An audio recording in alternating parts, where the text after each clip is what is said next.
et on va te céder la parole. Je pense que, oui, vous l'entendez bien. C'est bon, tout le monde m'entend là? Oui. Vas-y. Ok, bon, bonsoir à tous. Hein. C'est un honneur, c'est un privilège de pouvoir partager la parole avec vous. Vous savez, la parole de Dieu, c'est quelque chose d'extraordinaire. La parole de Dieu, c'est quelque chose de puissant, de glorieux. Et chaque fois que Dieu permet que les hommes et les femmes puissent ensemble s'exhorter, c'est une grâce de Dieu. Et je bénis le Seigneur pour mon frère Arsène et pour ma soeur Daniela, hein, que j'aime beaucoup. J'ai quelquefois l'occasion de venir auprès d'eux quand j'étais en Guadeloupe. Là, depuis quelques années, je suis en métropole pour quelques temps encore parce que j'envisage de retourner là où Dieu veut que je sois pour faire ce qu'il m'appelle à faire. Et donc, c'est avec plaisir que je vais partager aussi la parole. Je remercie, enfin, je salue aussi Lynn parce que ça fait bien longtemps que je ne l'ai pas vue.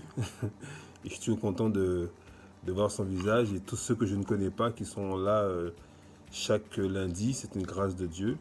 Alors même s'il est tard chez moi, mais c'est un plaisir pour moi d'être là. Et Dieu fortifie les muscles, il fortifie les membres, donc c'est pas un souci pour moi d'être là avec vous. C'est un privilège de pouvoir partager avec vous la parole de Dieu. Père, je te bénis, je te rends grâce. Je te remercie, Seigneur mon Dieu, pour ce privilège que tu nous accordes ensemble, de partager la parole, de prier, de s'exhorter, de s'encourager ensemble, mutuellement autour de la parole de Dieu, Seigneur. Et je prie, Seigneur, que ce soir, cette exhortation puisse encourager tes enfants, nous encourager tous ensemble, et nous faire grandir de la connaissance de Christ, de sa personne seule, de son œuvre seulement, Seigneur. Que nos vies soient ancrées, enracinées dans ta parole, Seigneur. La Bible déclare que tu as donné les uns comme apôtres, prophètes, évangélistes, pasteurs, docteurs pour le perfectionnement des saints, en vue de l'œuvre du ministère, Seigneur mon Dieu, et d'arriver à la stature parfaite de Christ, mon Dieu. Tu déclares encore que Christ est la pierre angulaire sur laquelle nos vies doivent être bâties, Père. Et je prie, Seigneur, dans le nom de Jésus, afin que ton peuple soit enraciné, fondé, bâti sur ta parole, Père, dans le nom de Jésus. Oh, merci Saint-Esprit, toi qui vis en nous éternellement, toi qui es là pour nous conduire dans toute la vérité. Merci de révéler Christ chacune dans nos cœurs ce soir, afin qu'en toute chose nous vivions pleinement la bénédiction que nous avons accordée dans le nom de Jésus. Amen. Alors, comme nous sommes dans une cellule d'exhortation et de prière, j'aimerais parler un peu de la prière sous un angle un peu particulier. J'aimerais prendre avec vous le livre de Ésaïe. Ésaïe chapitre 7. Et on va lire le verset 10. Alors dans le contexte, il y avait un combat, une lutte qui devait être menée. Et à un moment donné, l'Éternel va parler à Akaz. Il lui dit, verset 10. Tout le monde y est, c'est bon? L'Éternel parla de nouveau à Akaz et lui dit, demande en ta faveur un signe à l'Éternel, ton Dieu.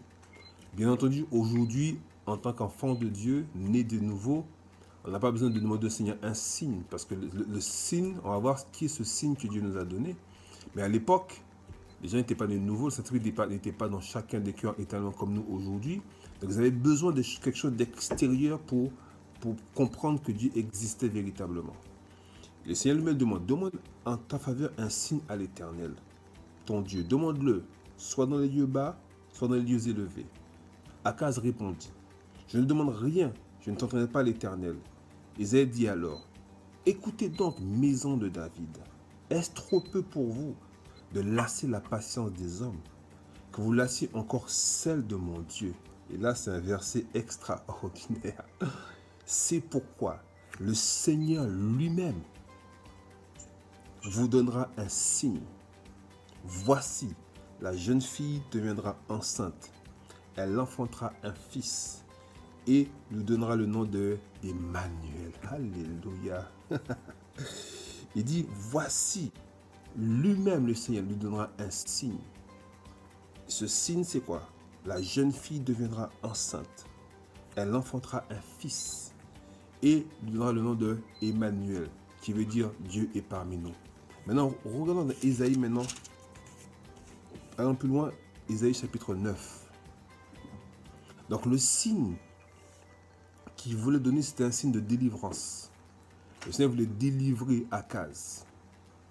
Et Akaz n'a pas compris. N'a pas compris la pensée du Seigneur. Le Seigneur dit, maintenant, moi-même, je vais te donner un signe. Moi-même, je vais te donner un signe. Aujourd'hui, on a prié pour divers sujets. Et on se rend compte, aujourd'hui, on a besoin vraiment que le Seigneur agisse dans notre vie. Amen ou pas? Amen.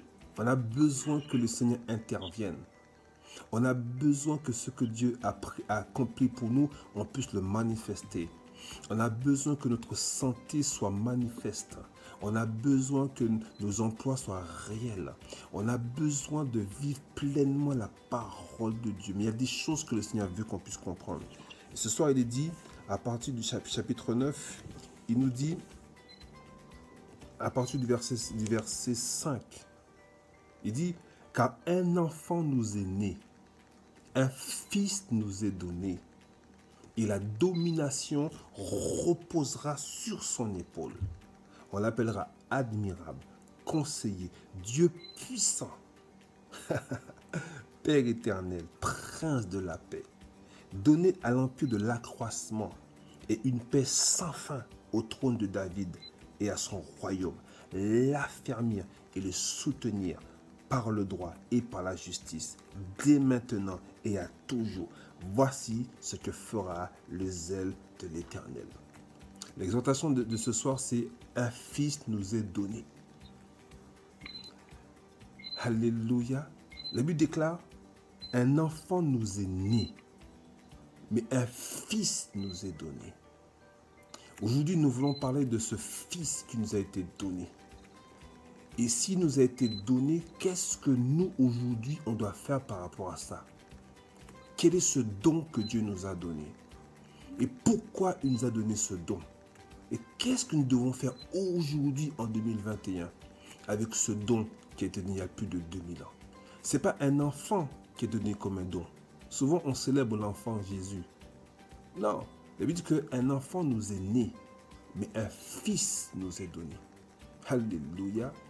Et on va comprendre qu'en fin de compte, lorsqu'il parle du mot fils, ce n'est pas du sexe masculin. On va comprendre ça tout de suite. Regardez un peu. Plongeons-nous maintenant dans Matthieu, chapitre 1, verset 21. Il ne parle pas du sexe masculin. Il parle de quelque chose qui est beaucoup plus profond que ça. Matthieu 1, verset 21. On peut lire à partir du verset 18. Il dit, voici de quelle manière arriva la naissance de Jésus-Christ. Marie, sa mère, ayant été fiancée à Joseph, se trouva enceinte par la vertu du Saint-Esprit, avant qu'ils eussent habité ensemble. Joseph, son époux, qui était un homme de bien et qui ne voulait pas la diffamer, se proposa de rompre secrètement avec elle. Comme il y pensait, voici, un ange du Seigneur lui apparut en songe et dit, Joseph, fils de David, ne crains pas de prendre avec toi Marie ta femme, car l'enfant qu'elle a conçu vient du Saint-Esprit. Il dit maintenant, elle enfantera un fils et tu lui donneras le nom de Jésus, c'est lui qui sauvera son peuple de ses péchés. Il dit, elle enfantera un fils, et dans le cas présent, il parle d'un masculin, mais toi, lui, il vient venir faire quoi? Pour sauver son peuple du péché. Maintenant, continuons encore dans Luc 1, verset 30. Ça va, tout le monde me suit, ça va? Vous me dites si j'essaie de parler doucement, parce que des fois, j'ai tendance à... Je suis tellement excité que des fois, j'ai tendance à partir. Donc, il faut que j'apprenne des fois à me poser un petit peu. Maintenant, dans Luc 1, verset 30, écoutez bien ce qu'il dit. L'ange dit, ne crains point Marie, car tu as trouvé grâce devant Dieu. Et voici, tu deviendras enceinte. Et tu enfanteras un fils. Et toi, tu vas l'appeler Jésus, qui veut dire envoyé, qui veut dire le Messie. Il sera grand et sera appelé fils du Très-Haut.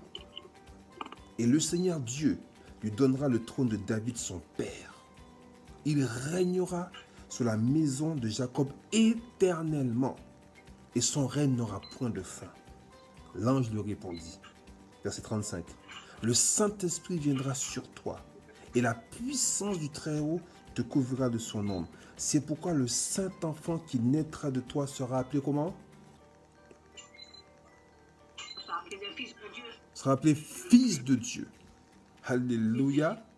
Donc, si toi et moi qui sommes là aujourd'hui, nous avons reçu Christ dans notre vie, ça veut dire qu'à un moment donné, le Saint-Esprit est venu sur nous. Et qu'est-ce que le Saint-Esprit a fait en nous? Qu'est-ce qu'il a mis en nous, le Saint-Esprit?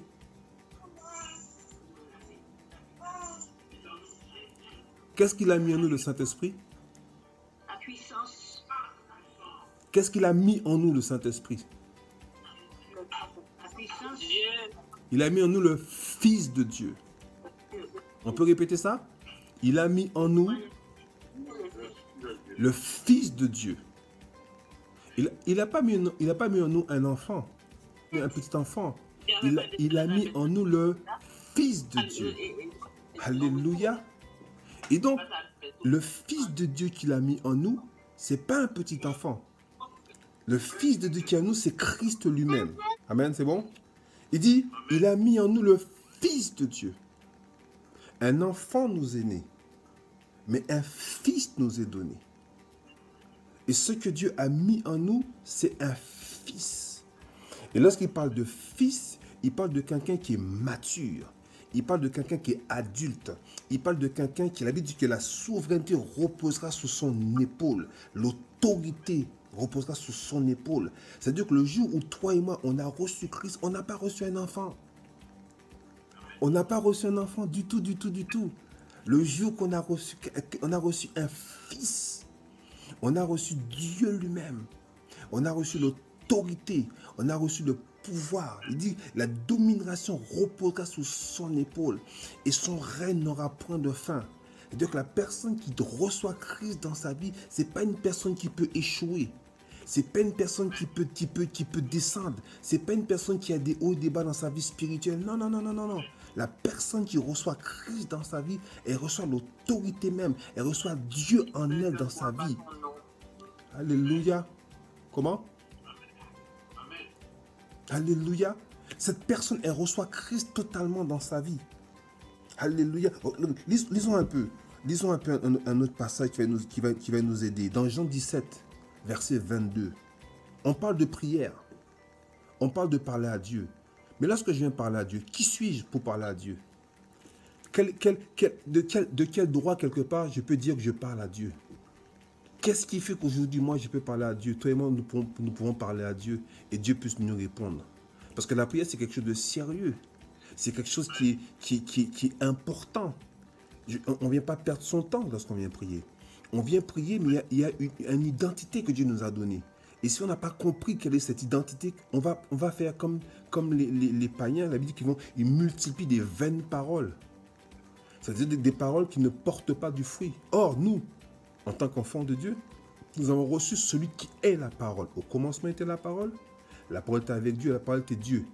Elle a habité parmi nous, pleine de grâce et de vérité. Quand nous recevons Christ en nous, nous recevons la vie de Dieu en nous, Zoé. Et la vie de Dieu qui est en nous doit se manifester. Donc maintenant, quand moi j'ai reçu la vie de Dieu en moi et que je prie Dieu, qui suis-je pour prier Dieu? Comment viens-je devant le Seigneur? Est-ce que je viens comme celui qui est ce que la Bible déclare ou comme je viens quelqu'un qui vient demander quelque chose comme si vous demandez au Seigneur, est-ce que tu peux m'aider quelque part? Non. Regardez ce que la Bible nous enseigne. Dans Jean 17, verset 22, il est dit, je leur ai donné la gloire que tu m'as donnée. Qu'est-ce qu'il a donné, Christ? La gloire. La présence manifeste de Dieu. Il leur a donné la gloire, la présence manifeste de Dieu. On ne parle pas de Shekinah. Shekinah, c'était avant. Là, qui descendait, qui repartait. Non. Il nous a donné quelque chose qui demeure. Quelque chose qui est enraciné en nous. Je leur ai donné. Et quand le Seigneur dit j'ai donné, il n'a pas dit j'ai prêté. Coucou. Il n'a pas dit je leur ai prêté la gloire. Il n'a pas dit je leur ai donné un petit peu de gloire. Non, je leur ai donné la gloire que tu m'as donnée. Afin qu'ils soient un. Comme nous sommes un. Alléluia. La Bible dit qu'il a donné la gloire afin que nous soyons un avec le Seigneur. On peut répéter, je suis un avec le Seigneur. Je suis un avec le Seigneur. Je ne suis pas deux. Je suis un. La Bible dit que les deux feront une seule chair. Dans le Seigneur, 1 plus 1 égale 1. Ce n'est pas 1 plus 1 égale 2. 1 plus 1 égale 1. Donc, dans le Seigneur, nous sommes un. Il dit, moi en eux et toi en moi, afin qu'ils soient parfaitement un et que le monde connaisse que tu m'as envoyé et que tu as aimé comme tu m'as aimé. Donc, le premier point qu'on doit accepter, c'est que le Seigneur veut et nous déclare que nous sommes un en Christ. Nous ne sommes pas deux, nous ne sommes pas trois. Lorsque la Bible dit que là où deux ou trois soient assemblés en mon nom, je suis présent au milieu d'eux. Mais la Bible déclare que vous et moi, nous sommes le membre du corps de Christ. Pas des corps de Christ, du corps de Christ. Et les membres que nous sommes, nous formons un seul corps. C'est-à-dire que lorsque toi et moi, on vient dans la présence de Dieu, nous sommes un. Nous sommes un. Donc finalement, on peut être 10. Mais pour Dieu, il n'y a que 2 personnes en présence. Il y a Dieu et nous. La tête et le corps. Quelqu'un comprend ce que je veux dire? Quand nous venons prier, nous sommes 2. Il y a la tête et le corps. Donc, la Bible déclare que nous, quand nous venons prier, quand nous venons à la présence de Dieu, on ne vient pas comme des enfants nés de nouveau. Ça, c'est la première étape. La première étape pour passer de la mort à la vie, il faut naître de nouveau. Mais ça, c'est qu'une étape.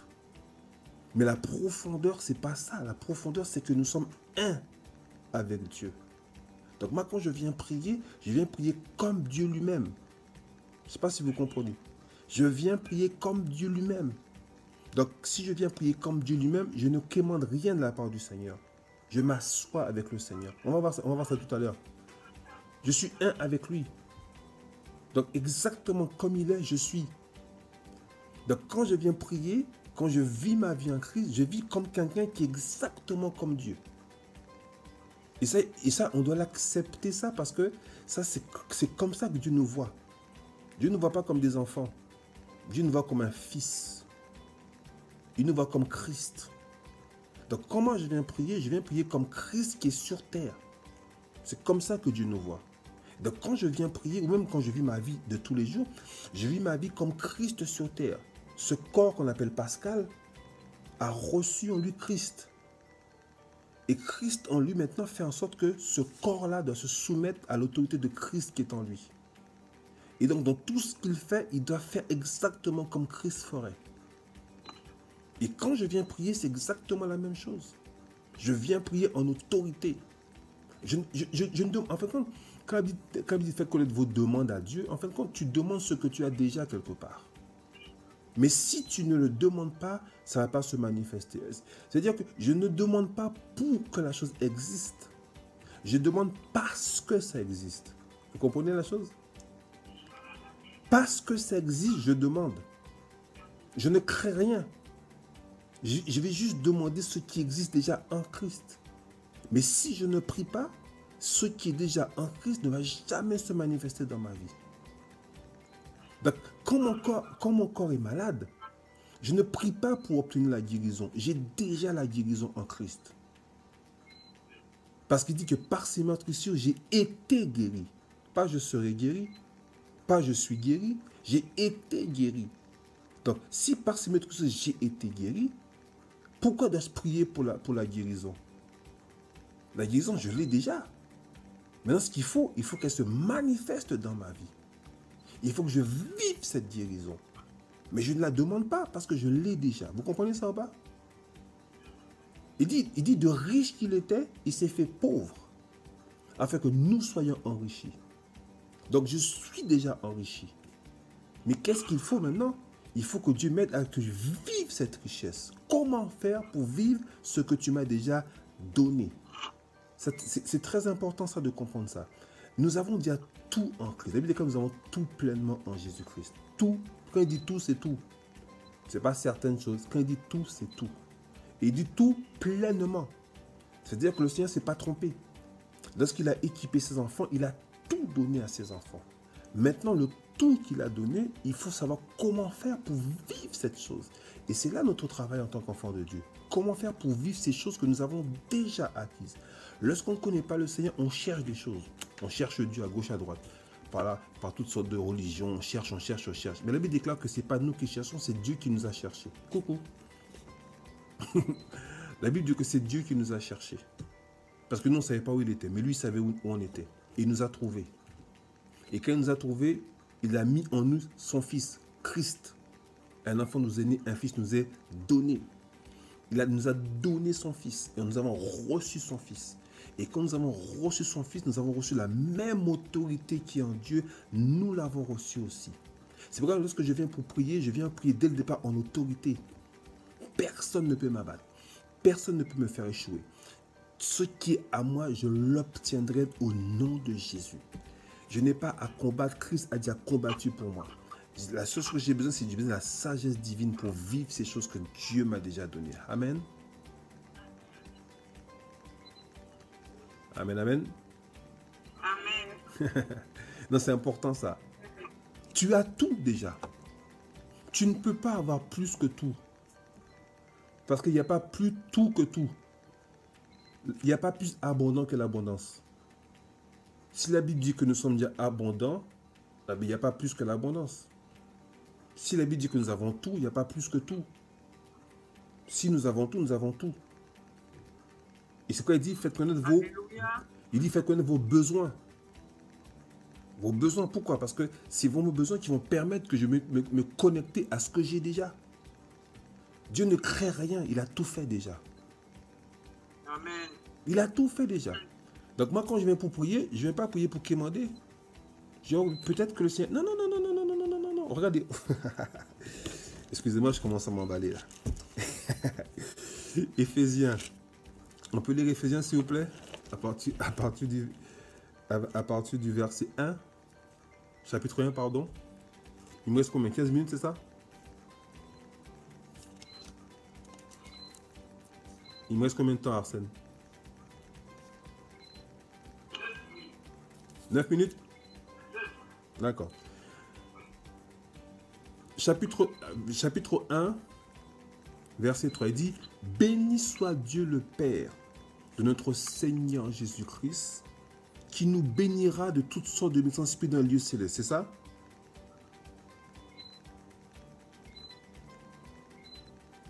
C'est ça ou pas?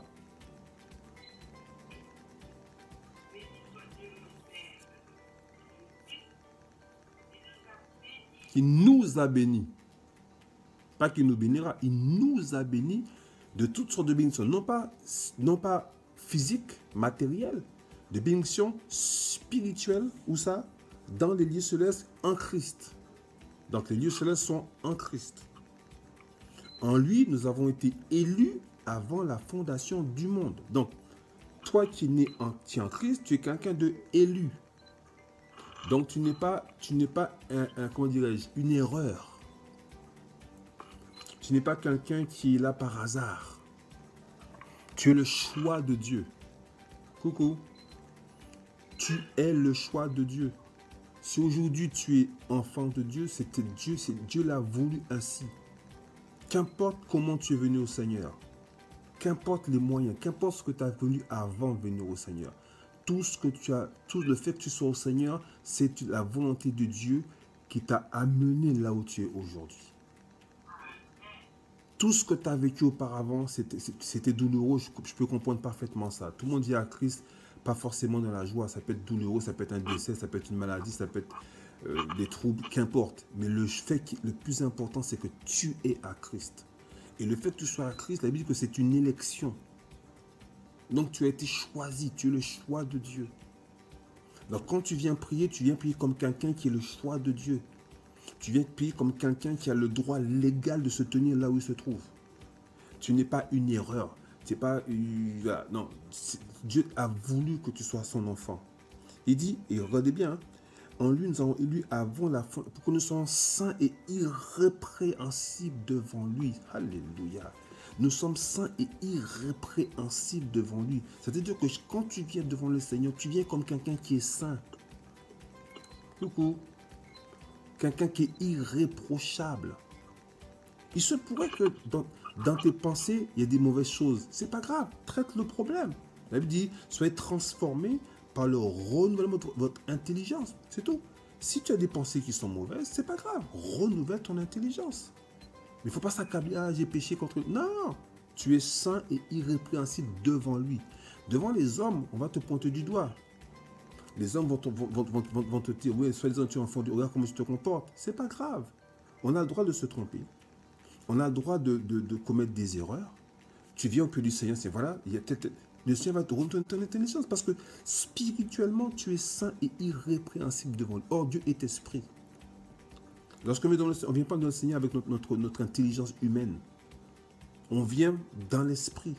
Et dans l'esprit, nous sommes un avec le Seigneur. Regardez dans 1 Jean 4. 1 Jean 4, verset 17. 1 Jean 4, verset 17. Il nous est dit,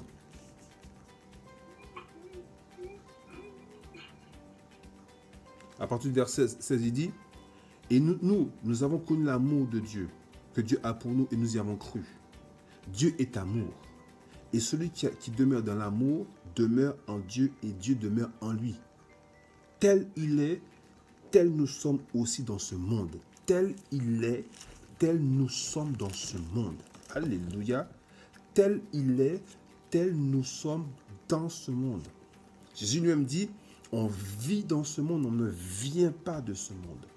C'est-à-dire que nous sommes sur terre, mais nous sommes des aliens, des extraterrestres. Ils cherchent des extraterrestres ailleurs. Non, ils sont sur terre, des extraterrestres. Ici, c'est nous.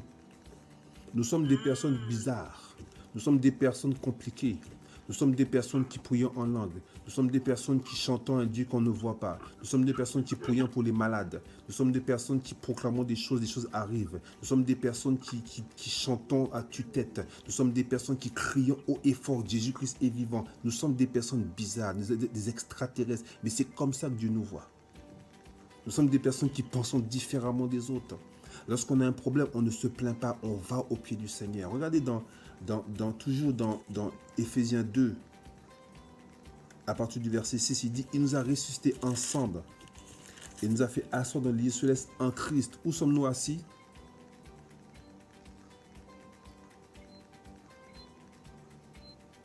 Dans les lieux célestes en Christ. Voilà, nous ne sommes pas assis aux Abîmes, à Petit Paris, à Villers-Saint-Paul. Ça, c'est le côté humain. Mais ce que nous sommes, le Fils de Dieu que nous sommes, lui, il est assis dans les lieux célestes. Il siège avec Dieu. C'est là que nous sommes assis ensemble dans les lieux célestes. Le Fils de Dieu que nous sommes assis dans les lieux célestes avec Dieu. Est-ce que quelqu'un peut me chercher des problèmes là où je suis là-bas? Est-ce que quelqu'un peut venir m'enlever de la présence de Dieu? Est-ce qu'un démon, quelqu'un veut mentir sur moi? Ce n'est pas possible. Je suis assis dans les lieux célestes avec Christ. Et ce n'est pas moi qui l'a dit, c'est Dieu lui-même qui l'a dit. En tant que fils de Dieu, personne qui est née de nouveau, c'est là où je suis. C'est là où nous sommes. Nous sommes un avec le Seigneur. Et le fait que nous soyons un avec le Seigneur, qu'importe ce qui se passe dans ce monde, ça ne nous concerne pas. Il dit, ce que tu liras sur la terre sera lié dans les cieux. Ce que tu délieras sur la terre, c'est-à-dire que la personne qui est née de nouveau, c'est une personne qui sur la terre impacte le ciel. Nous sommes ce genre de personnes qui, lorsqu'on ouvre notre bouche, ça impacte le ciel. Nous sommes ce genre de personnes, lorsqu'on passe par des moments difficiles sur terre, notre proclamation fait que les choses peuvent être totalement transformées. Il dit, à celui qui peut, par la puissance qui agit en nous, faire au-delà de ce que nous pensons et nous demandons. Il y a une puissance qui agit en nous. Il y a quelque chose. Nous ne sommes pas des personnes sèches. Nous ne sommes pas des personnes sans force. Nous ne sommes pas des personnes sans capacité. Non. La Bible dit que toute capacité vient de Dieu. Alléluia. Nous sommes des personnes capables. C'est pourquoi le Seigneur m'a mis à cœur il y a tellement de choses à dire pour parler de ça. Mais je veux qu'on puisse insister là-dessus. Nous sommes ce genre de personnes. Lorsque quelqu'un nous voit dans la rue, on nous voit comme des moins que rien. Pourtant, nous sommes assis dans les lieux célestes avec Christ. Nous sommes Christ sur terre. Nous sommes membres du corps de Christ. La tête est Dieu. Je suis quoi, moi? La tête est roi. Qui suis-je? Si la tête est roi, je suis roi. La tête est dit, je suis Dieu. La tête est sainte, je suis saint. Si la tête est forte, je suis forte. La tête est puissante, je suis puissant. Tel il est, tel je suis. Si la tête est sage, je suis sage.